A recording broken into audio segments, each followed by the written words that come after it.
नमस्कार साथियों, अगर आप अक्सर होटल में जाकर खाना खाते हैं तो 1 अप्रैल 2025 से आपकी जेब पर असर पड़ना शुरू हो गया होगा। सरकार के नए नियम के तहत अब स्पेसिफाइड प्रीमिसेस में आने वाले होटलों के रेस्टोरेंट को ग्राहकों से 18% जीएसटी लेना होगा, जो पहले सिर्फ 5% था। आइए जानते हैं पूरी खबर। क्या है स्पेसिफाइड प्रीमिसेस? सरकार के मुताबिक कोई भी होटल जिसमें पिछले फाइनेंशियल ईयर में किसी भी कमरे का किराया 7500 रुपये प्रतिदिन से अधिक था, वह स्पेसिफाइड प्रीमिसेस माना जाएगा। इसके अलावा यदि होटल ने खुद को इस कैटेगरी से घोषित किया है तो भी इसमें गिना जाएगा। ऐसे होटलों के एक रेस्टोरेंट अब अनिवार्य रूप से 18% जीएसटी लेना होगा, जिसमें उन्हें इनपुट टैक्स क्रेडिट आईटीसी का लाभ मिलेगा।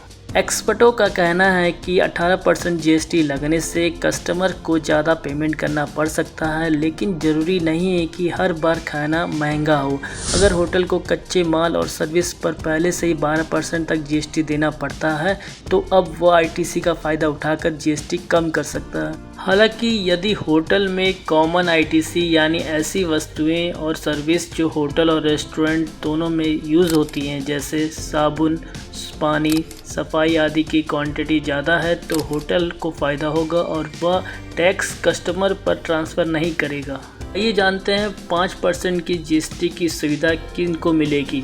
वो होटल रेस्टोरेंट जो स्पेसिफाइड प्रीमिसेस की परिभाषा में नहीं आते हैं, उनके पास विकल्प होगा कि वो 5% जीएसटी बिना आईटीसी के जारी रखे या 18% के साथ आईटीसी का लाभ लें। वहीं अगर आप बिजनेस इवेंट करते हैं तो अब से आपको बिजनेस इवेंट के लिए एक्स्ट्रा पैसा पे करना होगा। होटलों में होने वाले कॉर्पोरेट्स इवेंट्स, मीटिंग्स और कॉन्फ्रेंस में अब खाना पीना महंगा हो सकता है। सिर्फ एक कमरे का किराया 7500 रुपये से ज़्यादा होने पर पूरा होटल स्पेसिफाइड प्रीमिसेस माना जाएगा। इससे रेस्टोरेंट में भी 18% टैक्स लागू होगा। होटल मालिक अब सोच समझ कर यह तय कर सकते हैं कि उनकी किस संपत्ति को स्पेसिफाइड प्रीमिसेस में रखना है और किसे नहीं। नया जीएसटी नियम होटल रेस्टोरेंट के लिए दोहरा टैक्स सिस्टम लेकर आया है। 18% जीएसटी वाले स्पेसिफिक प्रीमिसेस और 5% वाले बाकी होटल के लिए है। कस्टमर के लिए यह जरूरी होगा कि वे होटल में खाने से पहले टैक्स रेट को अच्छे से समझ लें। वहीं दूसरी ओर होटलों को अपनी रेट, पैकेज और आईटीसी रणनीति को फिर से तय करना होगा ताकि कस्टमर्स पर एक्स्ट्रा बोझ ना पड़े। अगर आप होटलों या रेस्टोरेंट में अब जाते हैं तो आपको एक्स्ट्रा मनी पे करना पड़ सकता है जीएसटी के रूप में। इस नए रूल में आपका क्या राय है, कमेंट सेक्शन में कमेंट करें और ऐसे इन्फॉर्मेशन अपडेट के लिए वीडियो को लाइक, चैनल को सब्सक्राइब करें।